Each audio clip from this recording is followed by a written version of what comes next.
Goeiemôre vriende, dit is vandag inderdaad Dinsdag die 11de Augustus 2026. Kom ons raak net so vir 'n wyle stil.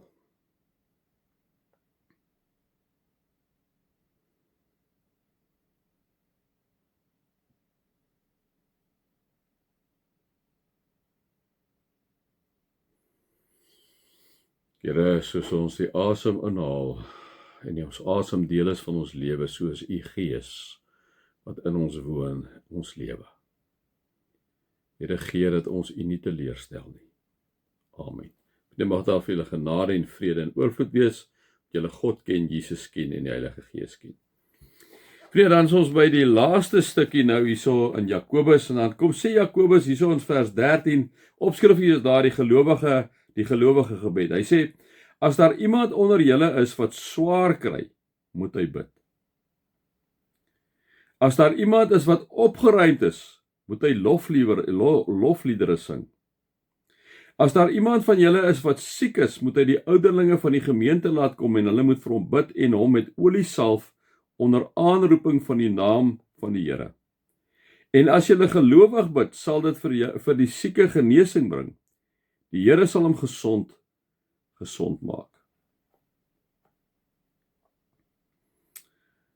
Dan gaan hy aan die volgende enetjie, of net so die versie daarna sê, as die gebed van 'n gelowige het 'n kragtige uitwerking. Elia was 'n mens net soos ons, hy het ernstig gebid dat dit nie moet reën nie, en in die land het dit 3 jaar en 6 maande lank nie gereën nie. Toe het hy weer gebid en die hemel het reën gegee. Die aarde het sy oes gelewer. Vriende, baie interessant. Kom ons vat hom so versie vir versie. As daar iemand onder julle is wat swaar kry, moet hy bid. Dis vir Jakobus kom sê vir ons, nader tot die Here. Nader tot die Here. Die Here wil hê dat ons moet bid. Vriende, dis nie altyd dat hy ons gebede verhoor nie. Dit is so, en dit weet ek en jy ook, né?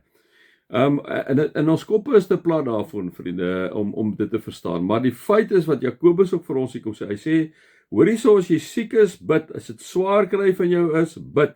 As jy opgeruimd is, sing lofliedere, né? Sing lofliedere. As iemand siek is, en dis vir my interessant ook wat hy sê, né, ons moet dit nooit gering ag nie, vriende. Die ouderlinge van die gemeente, en ek dink dit hoef nie net ouderlinge te wees, ek kan dink ek enige iemand is, maar kom ons bly by die teks van wat hy hierso vir ons sê, né?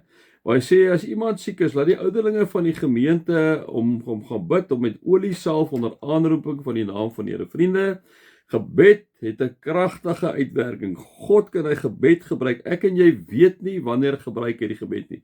Daarom moet ek en jy altyd bid. Soos iemand siek is en iemand vra vir jou om te bid, gaan vat iemand saam, vat 'n ouderling saam, vat 'n wie ook al vriende, vat 'n vriend van jou saam, 'n vriendin van jou saam.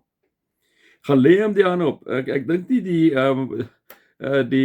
dit lê nou in die krag van die olie wanneer jy nou iemand salf of wanneer jy nou vir iemand liewe vriende dit doen nie. Maar dit is miskien vir daai een beteken dit baie wanneer jy hom salf. Want jy sê, man, ek salf jou maar in die naam van die Vader en die Seun en die Heilige Gees. Here, ek kom bid ek kom bid die genesing op hierdie persoon toe. Here, ek kom bid vir wat U hom genesing sal bring. Daai persoon gaan daai feit dat jy hom kom salf het, daai feit dat jy kom sê het, maar Here, dit is 'n baie spesiale persoon hierdie. Here, hy behoort aan U. Here, ek kom bid vir hom. Ek kom salf hom in die naam van die Vader en die Seun en die Gees. En ek kom vra vir die Here, maak haar asseblief gesond. Vriende, doen dit. Ek en jy moet bid vir genesing. Ek en jy moet bid dat die Here en daai moet gesond maak. Ek en jy kan staan op God se beloftes. Onthou, ek en jy kan hom nie gesond maak nie. Maar wanneer ek en jy bid, liewe vriende, moet ons ernstig wees wanneer ons vir iemand bid. Wanneer iemand siek is, maak nie saak of hy graad 4 kanker het nie, liewe vriende, maak nie saak nie. Ek en jy moet bid, ons moet vasglo dat God hierdie persoon onmiddellik kan gesond maak, dat hy hierdie persoon kan, ek en jy kan nie anders as om dit absoluut te glo nie. Maar dit bly in God se hand, né? Soos Jesus gesê het, Here, Vader, laat hierdie beker by my verbygaan, maar nie U wil geskied nie. Nie my wil geskied nie, U wil geskied. So ek en jy moet ons nooit daarvan weerhou om absoluut gelowig te bid vir iemand. As jy, liewe vriende, gaan salf hom met olie, gaan salf hom, by all means. baie keer beteken dit geweldig baie vir daai persone. In die salwing en daai is ek om te sê, maar dis my eiendom. Ek kom verklaar hierdie persoon ook as my eiendom, né? Gaan salf hom, vriende, en glo absoluut 100% dat God hierdie persoon kan genees. Die genesing self lê nie by jou en my nie. En dit is interessant, ek nog jonk in die bediening was dit altyd vir my, ek is so bang, ek bid, ek kom nie, raak die persoon nou nie gesond nie. Dis mos maar dit gaan nie oor ons nie, dit gaan nie oor my nie, dit gaan nie oor jou nie. Dit gaan dat ek en jy die instrument is op daai stadium, en God kan jou gebed net daar verhoor. Maar God kan ook besluit, ek gaan hom nie verhoor nie, né? Maar die feit bly wat Jakobus op ons hart kom, dat ek kom sê vir ons, hoor hierso, as jy swaar kry bid, as dit met jou goed gaan, sing lofliedere. As daar iemand wat siek is, sê vir die ouderlinge, hulle moet hulle hande op kom lê, en dan kom verseker hy ons wanneer hy kom sê, en as jy gelowig bid, sal dit vir die sieke genesing bring. Die Here sal hom gesond maak. Ek klem op die Here, né? Die Here gaan hom gesond maak. En die gebed van 'n gelowige het 'n kragtige uitwerking. Vriende, moenie ooit dit onderskat dat jou gebed het nie 'n uitwerking nie. Dit het 'n uitwerking. Dit het 'n geweldige uitwerking.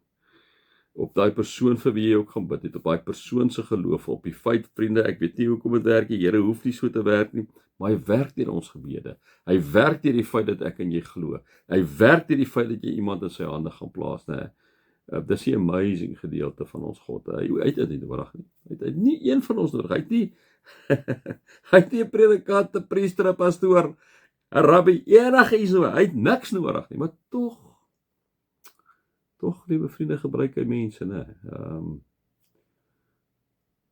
So as daar iemand is wat siek is, gaan salf hom, lê hom die hande op en bid vir hom. Dra hom aan die Here op. En die Here kan daai gebed van jou gebruik om daai persoon gesond te maak. Mag julle God se liefde ervaar, sy genade ervaar en sy teenwoordigheid ervaar. Amen.